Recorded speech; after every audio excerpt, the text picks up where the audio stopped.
Es un placer estar aquí. Gracias de verdad por estar con nosotros. Muy contento. Y muchas gracias por la hospitalidad de Alonso Salmerón en este hermoso y cálido espacio que es la Librería El Desastre. Y desde luego agradezco mucho a mis presentadores, mis amigos, Julieta Lomelí, Roberto García Jurado, José Antonio Lugo. Yo creo que con ellos se forma un abanico de lectores muy rico y con perspectivas heterogéneas. Julieta es filósofa, con una formación doctora, la doctora Julieta con una formación muy rigurosa. Su tesis es sobre Schopenhauer y es una referencia, pero además ella suele salirse del círculo académico y con muy buena prosa ejerce una pues extraordinaria tarea de divulgación de temas filosóficos, de ética práctica. Se ha ocupado últimamente pues de tópicos tan urgentes como la salud mental. Pues Roberto García Jurado es un politólogo muy reconocido, profesor de la UAM desde hace décadas. Es autor de un libro sobre teoría política norteamericana y de un estudio reciente sobre Maquiavelo, de gran minuciosidad, de gran penetración histórica, que estoy seguro que pues está llamado a ser un clásico. José Antonio Lugo es astrólogo, narrador, ensayista. Compartimos el oficio de escribir ajeno. Y como narrador cultivo una beta muy poco frecuentada en Hispanoamérica, que es el relato erótico.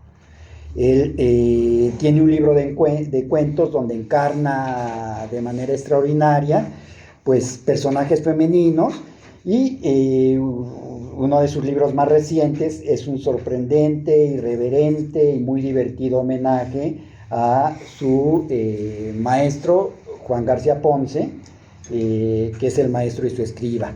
Y bueno, los tres son espíritus omnívoros, son lectores rigurosos, ávidos, versátiles, no se quedan en una disciplina, y pues estoy muy, muy contento y muy honrado de que me acompañen. ¿Qué les parece si empezamos en estricto orden alfabético? Tú, Roberto, luego tú y luego Lugo. Muy bien, maravilloso. Y con esa presentación ya nos ruborizamos todos. Pero bueno, muchas gracias. Bueno, pues muy buenas tardes a todas y a todos. Muchas gracias por estar aquí. Muchas gracias a Armando, que me ha invitado a presentar este libro, su último libro más reciente, que es un estudio sobre las utopías. Yo quiero concentrar mis comentarios haciendo nueve puntualizaciones, 9 señalamientos. Voy a comenzar con uno que es una cita de la parte final del libro, del epílogo, ¿no? Que dice así: más allá de la metamorfosis que adopte, la utopía es un afrodisíaco de la imaginación, una modalidad de ficción social que contrasta formas de vida realmente existentes con otras formas de vida potenciales y con ello estimula el deseo de cambiar. Bueno, yo he leído muy pocas definiciones de utopía que se comparen a esta. Creo que esta definición de lo que es una utopía rebasa con mucho a las que hay. Y bueno, la frase de que es un afrodisíaco de la imaginación creo que es insuperable. Armando, como todos ustedes saben, es un gran escritor, un escritor que cultiva el género del aforismo, y bueno, pues se nota en todo el libro. Ese es el primero. El segundo comentario que quiero hacer es que creo que hay que agradecer a Armando por este libro, tanto por lo que tiene como por lo que no tiene. Comienzo por lo que no tiene. A pesar de ser un libro de medianas proporciones, es un libro que contiene lo básico, lo esencial de las utopías y las distopías. Es decir, el tema es amplísimo. Y bien podría Armando haber empleado muchas más páginas. Es un lector y un erudito realmente, y lo que hizo fue un estudio que con estas proporciones da una idea muy clara, muy precisa de lo que son las utopías, tanto en sus tanto como proyectos literarios, como por experiencias históricas de lo que han sido las utopías. Me parece que eso es algo de lo que no tiene un exceso de material, tiene lo necesario y lo que es más útil.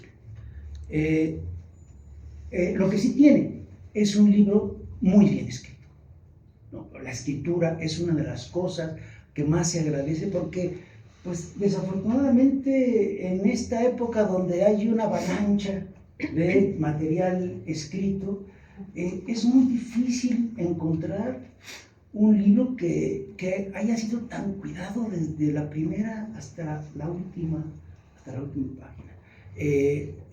Armando, con su beta, su vocación de poeta, pues es muy estricto con todo lo que escribe y se nota muy claramente en este libro. El tercer punto que quiero comentar es algo que señala Armando en la introducción y que se refiere a el contraste entre las utopías y el realismo político, que curiosamente por estas fechas que comienzan las utopías clásicas, principios del siglo XVI, ¿no? La primera parte del libro de Armando, el primer capítulo, trata de esas utopías y comienza pues por el comienzo de nuestra época moderna en cuestión de utopías, por la utopía de Tomás Moro, ¿no? Y Armando hace un análisis breve pero muy conciso de la utopía de Tomás Moro, y allí es donde Armando dice, bueno, establece el contraste con el realismo político, que ya lo había dicho Armando hace un momento. Yo que me dedico a estudiar Maquiavelo, no puedo dejar pasar la mención de que 3 años antes apenas de que Tomás Moro escribiera la utopía, Maquiavelo escribía El Príncipe, y en el capítulo 15 del Príncipe decía: me ha parecido más conveniente ir a la verdad real de la cosa que a la representación imaginaria de la misma. Muchos se han imaginado repúblicas y principados que nadie ha visto jamás. Un hombre que quiera hacer en todos los puntos profesión de bueno, labrará necesariamente su ruina entre tantos que no lo son.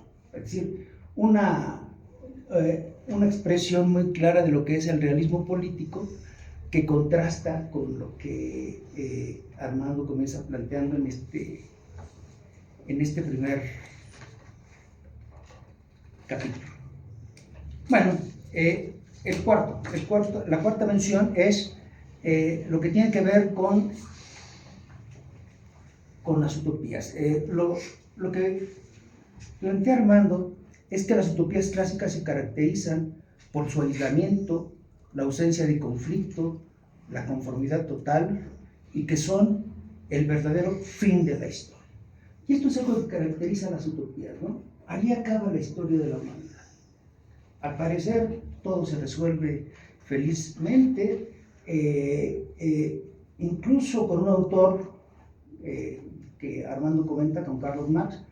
Parece que allí acaba la historia también de una manera feliz, y sobre todo con una resolución científica de la historia, ¿no? Algo que hemos estudiado en muchas ocasiones. Y esa es una de las grandes limitaciones de la utopía: la falta de dinámica, la falta de proyección, de perspectiva y de futuro. Bueno, el quinto punto. Hace como un año más o menos que Armando presentaba su libro anterior, que es un libro que se llama Los Libros Alegres, en una editorial que es editorial Unicornio, una editorial muy reconocida. También, varios de los que estamos aquí podemos dar fe de ello, pero hay algo que es de llamar nuestra atención. Este salto de los libros alegres a los libros de utopías que pareciera que son libros felices, no parecen libros tan felices, las utopías, ¿no? Hay muchas definiciones que comienzan por allí, planteando que las utopías son ese lugar donde todo el mundo es feliz. Pues no es tanto así. Como les decía en el primer capítulo del libro, Armando habla de las tres utopías clásicas del Renacimiento: la de Tomás Moro, que es la utopía, de 1516, la de Tomás Campanella, La ciudad de Dios, de 1602, la de Francis Bacon, La Nueva Atlántida, de 1624, y agrega además una utopía un tanto menos difundida, menos conocida, que es la Cristianópolis, de Johann Valentin Andrae. Curiosamente, Armando escribió el epílogo de la edición que hizo el Fondo de Cultura Económica hace algunos años, en una colección sobre utopías, que me parece que fue importante para que Armando iniciara su estudio en esta materia.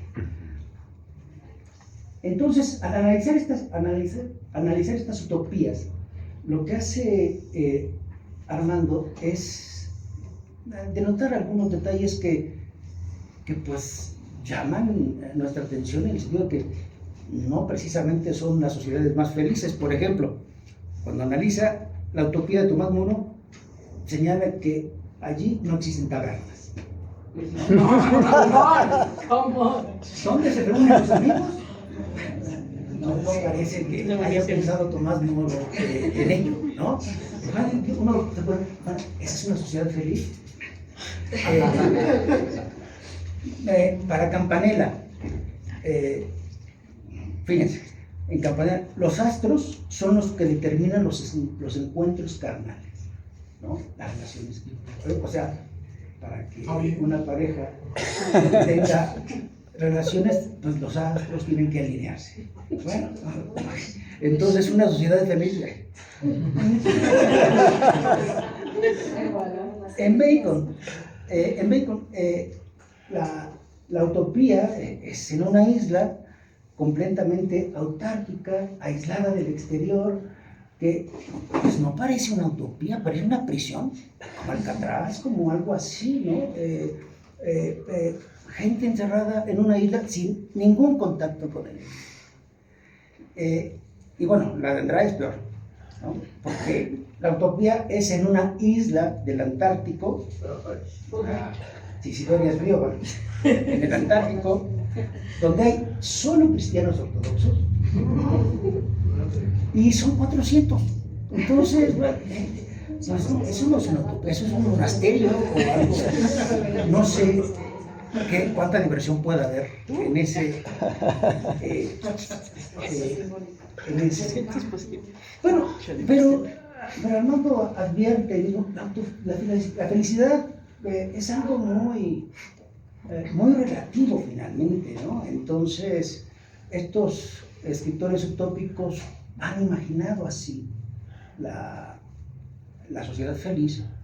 Y cuando mencionaba a Armando esto, yo decía, bueno, es cierto, en nuestro país hace algunos meses se dio a conocer que ya pertenecemos al top 10 en el índice mundial de felicidad, ¿no? Nuestro país está en el top 10, es decir, tenemos una sociedad atravesada por la violencia, con una desigualdad enorme, con un índice de pobreza impresionante, una corrupción galopante, pero estamos en el top 10 del índice mundial de felicidad. Entonces, bueno, pues estos autores han imaginado así la felicidad, y los mexicanos también imaginan la felicidad así como nosotros, ¿no? Bueno, luego, el punto número 6 que quiero comentar es que Armando también dedica una parte del libro a estudiar a las utopías en la realidad, lo que se han presentado como utopías. Y ahí señala, desde el siglo XVI, los experimentos de Vasco de Quiroga con los pueblos tropicales, las reducciones, así les llamaban, las reducciones de los jesuitas en Brasil y en Paraguay. Por cierto, hay una película muy conocida, muy famosa, que hizo Robert De Niro, La Misión. Muchos la recordarán, una gran película. Creo que no es la mejor actuación de Robert De Niro, pero eran más o menos así las reducciones que hicieron. Salud. Sí. Y luego, bueno, señala que entre 1800 y 1850 se hicieron algo así como 100 experimentos de utopías en Estados Unidos, ¿sí? Y aquí viene otra cuestión. Una de ellas era esta utopía de Robert Owen, el famoso socialista utópico que Marx y Engels, digamos, trataban con un poco de desdén por ser socialistas utópicos. Una de ellas es la Nueva Armonía, así llamaba la comunidad que fundaron en Indiana en 1826, pero Armando se encarga de señalar que era una utopía donde había mucho desorden, había muchos holgazanes, y pues funcionaba bastante mal. Otra de las utopías de Etienne Cabet, escribió un libro, El viaje a Icaria, luego lo hizo realidad en 1848 en Texas, pero allí estaba prohibido el alcohol y el tabaco, ¿no? Entonces terminaron expulsándolo porque era un hombre terriblemente autoritario, ¿no? La otra utopía que menciona Armando, otro de los experimentos conocidos, llevado a cabo por John Humphrey Noyes, en Nueva York en 1848, en una comunidad que se llamaba Oneida, y que Armando recuerda que es esta comunidad que creó los cubiertos Oneida. Algunos de mi generación que están aquí recordarán esos cubiertos. Originalmente eran de plata, después ya fueron de acero inoxidable, pero lo llamativo en este experimento es que el líder, el patriarca de la comunidad, pues también comenzó a ejercer tiránicamente su conducción y comenzó a reclamar prácticamente derecho de pernada y a reclamar el derecho de iniciar sexualmente a las jovencitas de 13 y 14 años, ¿no? Entonces, finalmente hubo tantos problemas que terminaron expulsándolo. Y bueno, o sea que aquí en nuestros casos, cuando escuchamos la historia de San Joaquín, de Marcial Maciel y de todo lo que las sectas religiosas tienen de este espíritu abigarrado de comunidad y de cerrazón, ¿no? Bueno, pues tienen una proximidad con este tipo de sueños utópicos preocupante, ¿no? Entonces, bueno, ese es el punto número 6 que quiero comentarles. El 7 tiene que ver con las utopías totalitarias. El totalitarismo en el siglo XX se presentó en muchas ocasiones como esto, como un proyecto utópico, y se presentaron como modelos que eran aplicables y que se aplicaron en la realidad, ¿sí? el fascismo, el nazismo y el estalinismo, bueno, pues fueron utopías que fueron realmente distopías, ¿no? A ese nivel de ruina para cada uno de los países donde se practicaban. Sin embargo, estos totalitarismos, señala Armando, comparten con las utopías clásicas su insularidad, su desconfianza en el cosmopolitismo y su renuencia al contacto externo por considerarlo disolvente y subversivo. Y las utopías, tanto en sus proyectos literarios, las utopías del Renacimiento, como estas, plantean una idea de progreso moral, de perfeccionamiento de la naturaleza humana, que es muy difícil pensar y asumir desde la pluralidad de una sociedad, y más bien es el sueño subjetivo de alguna persona que proyecta allí sus ideas, sus pasiones, sus obsesiones, de manera a veces bastante dañina y catastrófica para las comunidades donde se llegaron a implementar. Al punto número 8, ya nada más me faltan estos dos y ya, el 8. Maquiavelo, Armando le presta atención también en el capítulo 4 a las tres grandes distopías del siglo XX, ¿no? A la de Aldous Huxley, Un Mundo Feliz, de 1932, a la de Ray Bradbury, Fahrenheit 451, de 1953, y a la de George Orwell, 1984, que es del año 1949. Y Armando señala que esta novela en particular, la de George Orwell, se caracteriza por su gran prosa y por ser una novela literaria muy bien lograda, cosa con la que yo estoy plenamente de acuerdo. Creo que en comparación de las otras dos grandes distopías, 1984, es difícilmente superable. Y Armando detalla en esta distopía, al hablar de 1984, cosas que pertenecen a esta distopía, pero que a veces vemos reproducidas cerca en nuestro ambiente e incluso en nuestro entorno. Por ejemplo, uno de ellos es el fomento del odio, ¿no?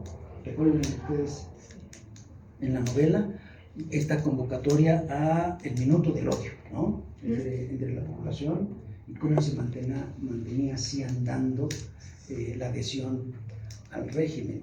Y luego la constante amenaza internacional, ¿no? Esto que pareciera que ya no funciona, pero sí sigue funcionando.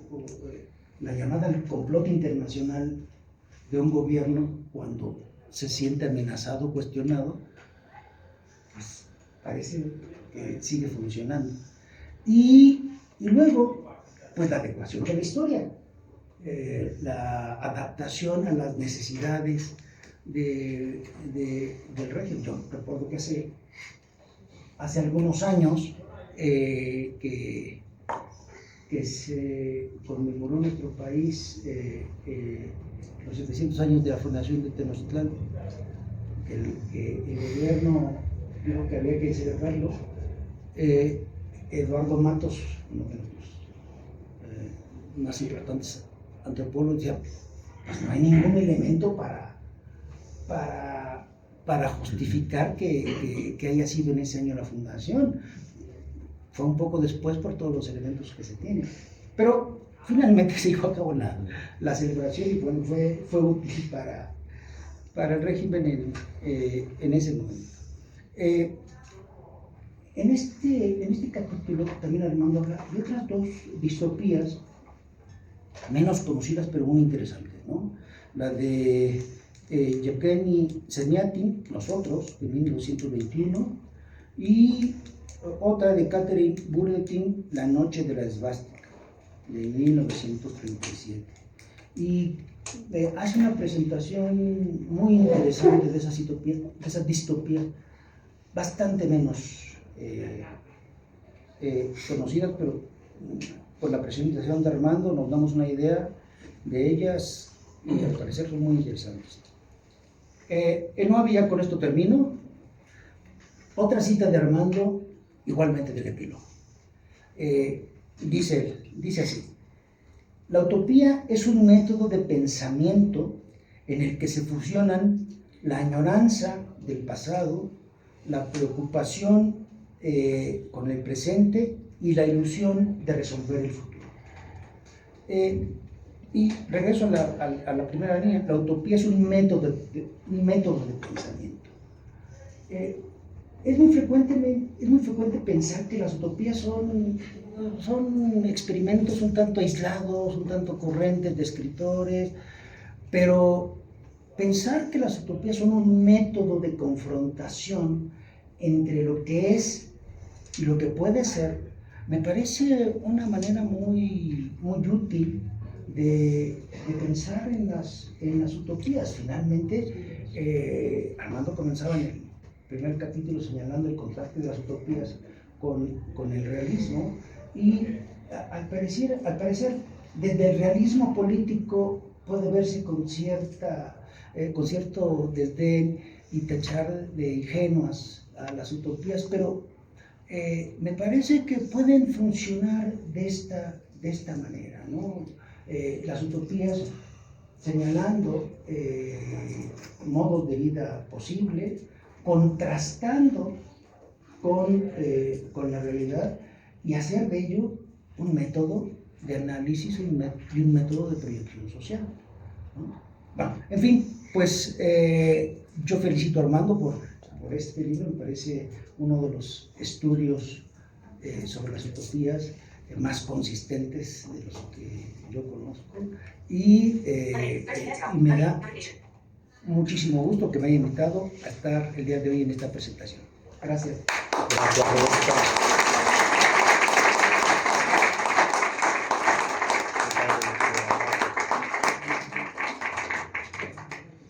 Pues me da mucho gusto ver a tanta gente. Realmente a mí me emociona cuando los libros convocan a construir una comunidad. Y bueno, qué mejor que ese libro de un amigo. Muchas gracias, Armando, por la invitación. Muchas gracias a Lupita por la amistad, de verdad. Ha sido una de mis primeras amistades desde que llegué a la Ciudad de México, que me han hecho sentir pues que tengo un hogar. Bueno, yo más que una pregunta tengo un comentario breve. Breve, de verdad. Sí. Bueno, cuando los tormentos circulares, muy comunes en un mundo actual rendido a la eficiencia, al individualismo y las relaciones transaccionales, dinamitan mi alma, recuerdo las palabras de la escritora Svetlana Boym, quien dice que la nostalgia, cito a Svetlana, es un anhelo por un hogar que ya no existe o que nunca ha existido.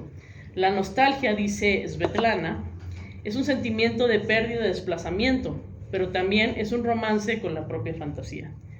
Fin de la cita. La nostalgia es el poderoso estímulo, el ánimo burbujeante para echar a andar la utopía, la profunda añoranza de lo que nos gustaría haber sido o ser en el futuro. Pero sobre todo, la nostalgia es el uso de la imaginación activa, que puede ayudar a emplazar el sentimiento de vacío, que puede construir escenarios diferentes y menos sufribles al actual. La utopía invita, y esto lo sabe muy bien Armando González Torres, a morar, al menos por fugaces minutos, un hogar, uno donde no se siente el desalojo o el abandono de los demás. La utopía es, sobre todo, la salvación, la redención para no lanzarse a la nada. De muchos genios y pensadores que no pudieron, en su siglo, tener otro terruño más que la imaginación, en la filosofía, en la literatura, en el arte, en el pensamiento. La utopía es el hogar de los incomprendidos. Pero bueno, no nos pongamos en modo depresivo. Si bien la realidad es muchas veces deplorable, la utopía es una oda al optimismo. Escribe el querido Armando: la utopía ha sido una forma de inyectar entusiasmo en el porvenir, combatir inercias. Ha sido una forma de inyectar entusiasmo en el porvenir, combatir inercias, porque es un extraordinario acervo de valores éticos e ideas visionarias. La utopía, dice Armando, constituye un espacio propicio para plantear nuevas fórmulas de organización social, modelos económicos, esquemas de relaciones personales y aspiraciones espirituales. Fin de la cita. Y es también la utopía una forma contestataria ante las narrativas anquilosadas de la filosofía cartonada, de los aburridos tratados de teoría políticas, de las pesadas y aletargadas metodologías académicas en las cuales suelen escribir muchos pensadores y teóricos desde el inicio de los tiempos. La escritura de la utopía, escribe Armando, es una escritura mixta, que en ocasiones se presenta como ficción irónica y en otras como ciencia irrebatible. El utopista critica las reglas vigentes, pero también las reglas estéticas, y propone visiones alternativas de justicia y armonía. Armando termina aquí. Y por supuesto, la utopía también propone visiones disruptivas de la escritura misma. Cito a Armando: la utopía tiende a desplegarse en diversas modalidades estilísticas, ya sea en una ficción narrativa, en un plan para lograr mejoras en la vida social, o en una agenda política, o en un llamado al cambio revolucionario. Por ejemplo, las utopías pioneras del Renacimiento son relatos ubicados en un lugar ficticio, generalmente espacios geográficos aislados, que juegan con la ambigüedad, dice Armando, del estatuto literario, por lo cual pueden pasar como fabulaciones o divertimentos. Esto es algo padre de la utopía, porque dentro de la utopía, pues también hay una utopía estética, ¿no? Es como también como una una rebeldía ante las narrativas metodológicas y anquilosadas que proponen los pensadores de hace siglos. Pero no pensemos que la utopía es solo el mero ejercicio de la imaginación y de la fantasía desparramándose en la irrealidad, no. Y Armando lo enseña con valiosos ejemplos en su libro. Hay utopías que parcialmente, no siempre han sido adoptadas completamente porque no funcionan, que parcialmente se han vuelto proyectos sociales, económicos, políticos y medioambientales y de género, dice él, factibles. Convivimos en todo momento con modelos que inicialmente comenzaron en la cabeza de algún o algunos locos inconformes. El cristianismo, por ejemplo, la materialización del catolicismo fue primero una utopía. El Estado liberal y la defensa de la democracia, los programas sociales y sus a veces muy quiméricas, limitadas y malogradas pretensiones de sortear la desigualdad y repartir de mejor manera la justicia, son todos valores que han sido pensados por muchas mentes y utópicas neuronas desde hace siglos. No obstante, y González Torres es muy consciente de ello, aunque este bello ejercicio activo de la imaginación, potenciado por la flama de la nostalgia, puede desembocar en la creación de utopías, también puede ser la inspiración de pesadillescas distopías que no se quedan en palabras quietas y que se salen de los libros y fundan el infierno en la tierra. Distopías eclécticas, distopías construidas a partir de filosofías o ideas adecuadas a expectativas eugenésicas, raciales y nacionalistas, construidas por mentes, han sido el hervidero no tan poco común de realidades tenebrosas. Por ejemplo, es imposible ignorar, como indica Armando, las múltiples referencias librescas extraídas de la cultura occidental para construir la cosmovisión nazi. Dicen que Hitler se imaginó en el infierno de Dante, se imaginó los campos de concentración, o sea, de ahí sacó estas ideas, ¿no? Entonces, las múltiples referencias librescas extraídas de la cultura occidental para construir la cosmovisión nazi, o la estética de la sangre, esta la comenta Armando, inspirada en el Imperio Romano, impulsada por el totalitarismo de Mussolini. Entre otros grandes eventos en los cuales la historia nos enseña que el peor enemigo del humano es otro humano, pero el peor asesino es el humano con herramientas intelectuales, datos librescos y erudición. La razón produce monstruos. Dice Armando, si bien la utopía es capaz de vislumbrar mundos nuevos, también alberga peligrosas regresiones. Puede liberar, pero también aprisionar. Por eso es fundamental diferenciar la esperanza saludable, derivada de la utopía, del voluntarismo fantasioso o del fanatismo político. La utopía es un acicate de la imaginación, pero su materialización exige inteligencia, paciencia y sentido de las proporciones para visualizar un futuro viable, ponderar estrategias y calcular escenarios. Vuelvo al sentimiento de vacío, que es esa horrible premonición de malestar amorfo, un mal sin cara y sin nombre, pero ¿y si no tienes nada más que el instante indefinido?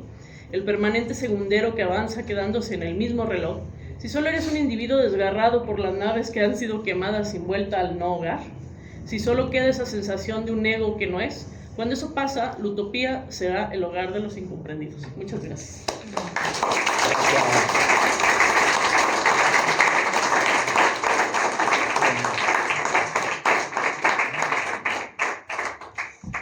Bueno, buenas noches, Armando, Lupita, muchas gracias por la invitación. Y antes de leer lo que tengo, pues como buen discípulo de Campanella, si alguien quiere que vea la sinastría entre su carta natal y la pareja, el pretenso, etcétera, pues yo me asumo a esa tradición que viene desde Así. ¿no? Le hizo la carta a Luis XVI, ¿no? Para que veas. Y bueno, le dijo que veía una valleta de puntos en su cuello. Ese es un chiste.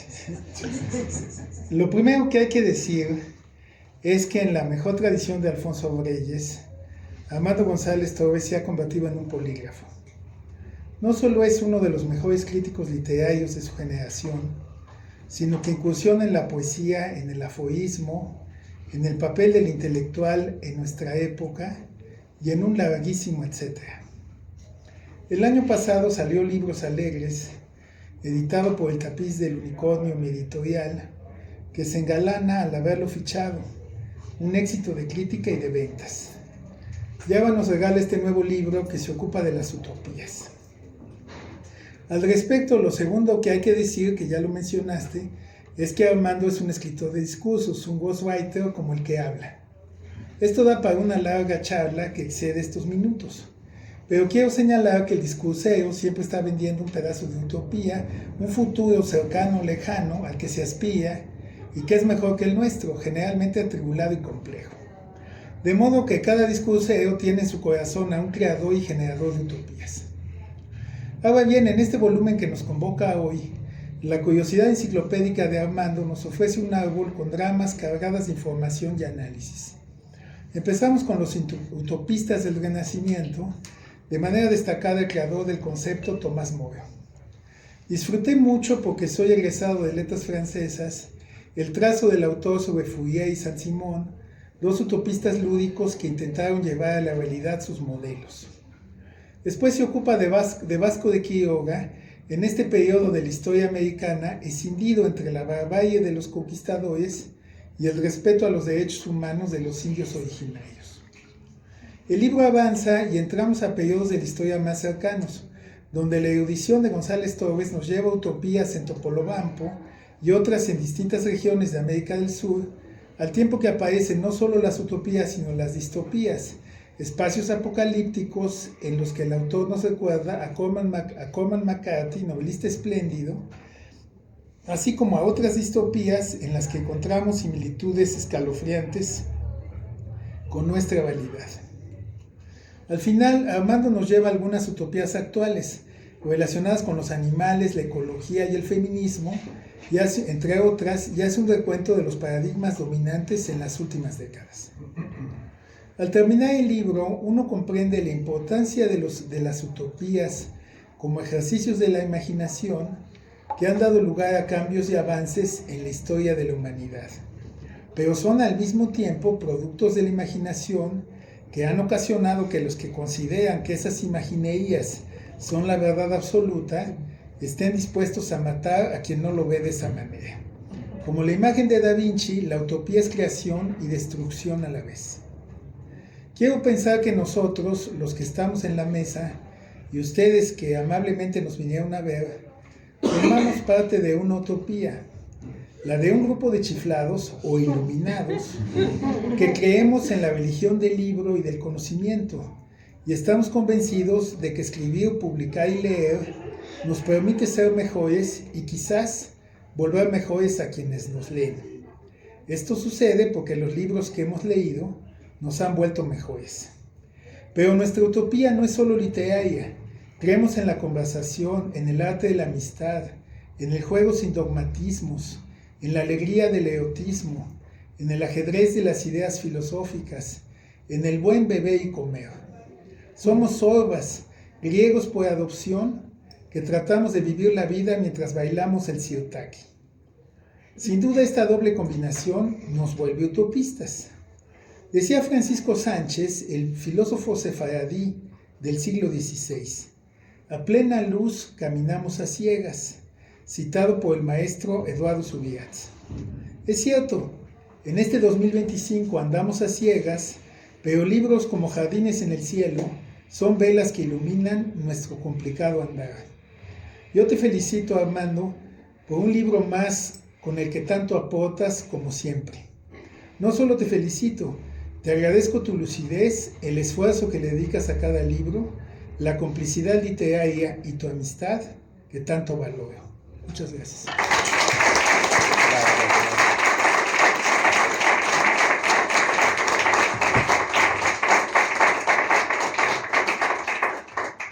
Pues muchas gracias, como comprenderán, tengo muy inflado el ego. Pues estoy muy contento. Este libro comienza con una escena del 6 de julio de 1635, cuando el inventor de la utopía, Tomás Moro, es conducido al cadalso. Y bueno, yo creo que tuvo suerte porque, aunque era un trance muy difícil, no le aplicaron las penas destinadas a los traidores, el descuartizamiento, el ahorcamiento, el destripamiento, sino que por cortesía de su amigo el rey Enrique VIII, solamente lo decapitaron. Por lo demás, pues es sabido que Moro se despidió con mucha templanza y humor de la vida, todavía bromeó con sus verdugos, y él había escrito un par de décadas antes La Utopía. Esta descripción de una comunidad ideal situada en un archipiélago, donde no había guerras, ni hambre, ni injusticia, y sus habitantes vivían en gran armonía gracias a la desaparición del dinero y la propiedad privada.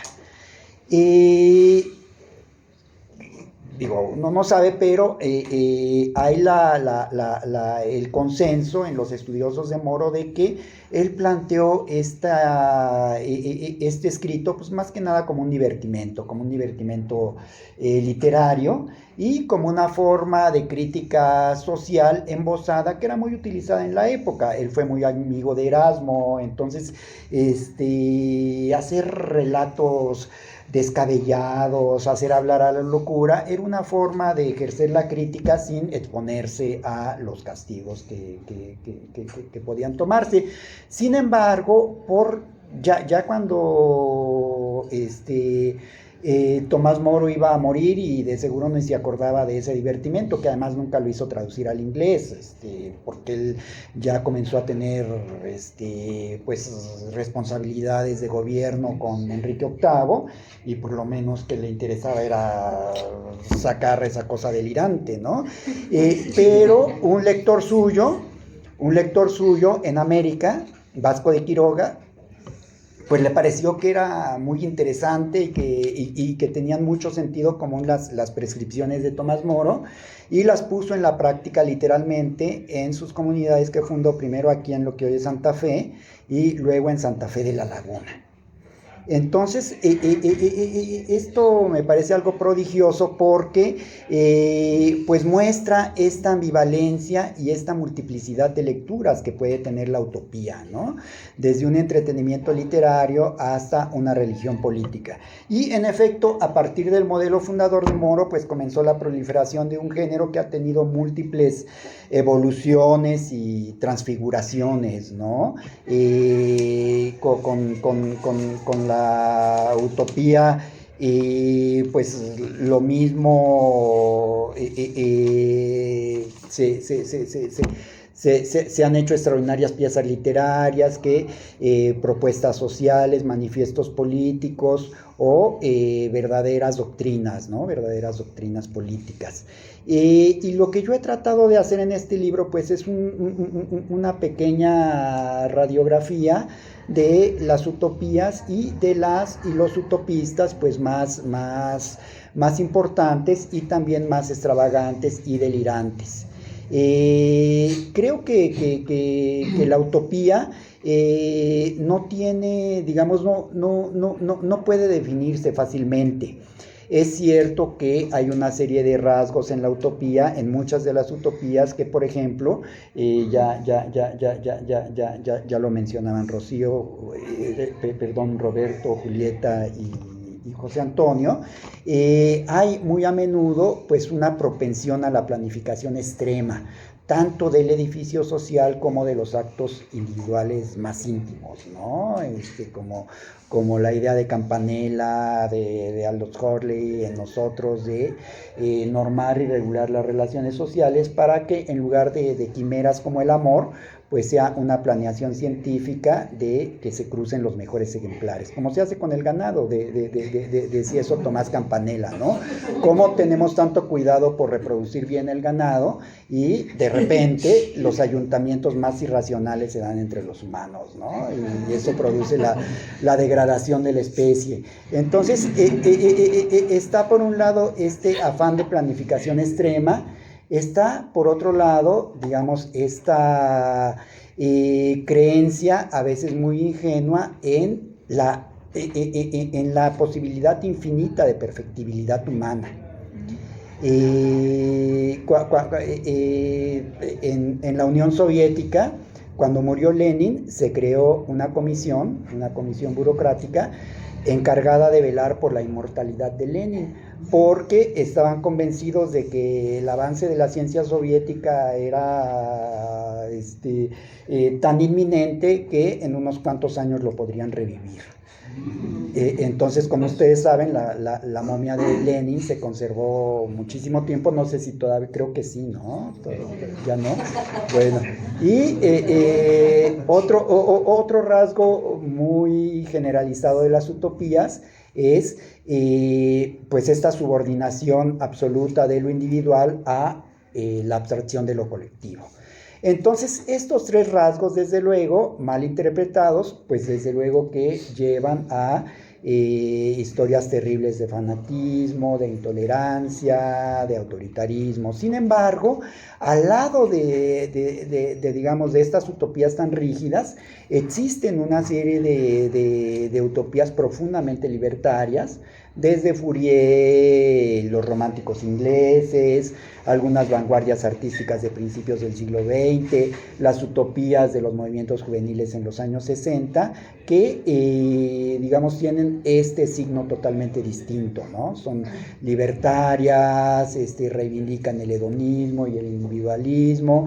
Entonces, no se puede definir claramente por su sustancia lo que es una utopía, y lo que, digamos, podríamos encontrar como denominador común de la utopía, pues es este enfrentamiento contra el realismo más duro, y precisamente, digamos, este enfrentamiento con el realismo, con el orden social rígido, es que lo que ha hecho que en muchas utopías hayan germinado muchísimas de las circunstancias de los derechos que hoy vemos como naturales. Cuando Robert Owen en el siglo XIX decidió que en sus fábricas no habría trabajo infantil, pues fue tachado de loco. Las sufragistas norteamericanas, que se burlaban de ellas porque pedían el derecho al voto, utilizaron muy a menudo la utopía para, pues, dar cuenta de este absurdo. En fin, muchísimas propuestas. Bueno, Fourier, que era delirante, se imaginaba mares de limonada, al mismo tiempo tenía ideas extraordinariamente sensatas en materia de cooperativismo, que fueron adoptadas en la tierra del pragmatismo, en Estados Unidos, ¿no? Donde fue muy popular y donde la gran mayoría de las comunidades utópicas tenían, pues, raíces fourieristas. Entonces, creo que el acervo utópico es extraordinariamente rico, rico en todos los sentidos, rico literariamente, rico en sus personajes, son personajes fascinantes, delirantes, que parecen muchas veces más salidos de la ficción que de la realidad, y es lo que yo he tratado de hacer en este libro, porque además lo he hecho pues con toda la libertad, la audacia y sin duda la irresponsabilidad del aficionado, ¿no? Porque abarco pues épocas muy distintas, y porque además pues la utopía es realmente una industria académica. Los estudios sobre utopía abundan muchísimo en la academia, y lo que yo he querido es, digamos, por un lado, destacar el valor literario, el valor de uso de la utopía, y por otro lado, sugerir de manera muy modesta una perspectiva de lectura sensata para este género tan embriagador como seductor. Entonces es lo que yo he tratado de hacer en este libro, y bueno, pues estoy muy contento, muy agradecido con todos ustedes que me acompañan, muy agradecido con las editoras de Planeta, con Rocío Martínez y con Angélica Pletner. Con Rocío Martínez se inició el proceso, con Angélica Pletner terminó.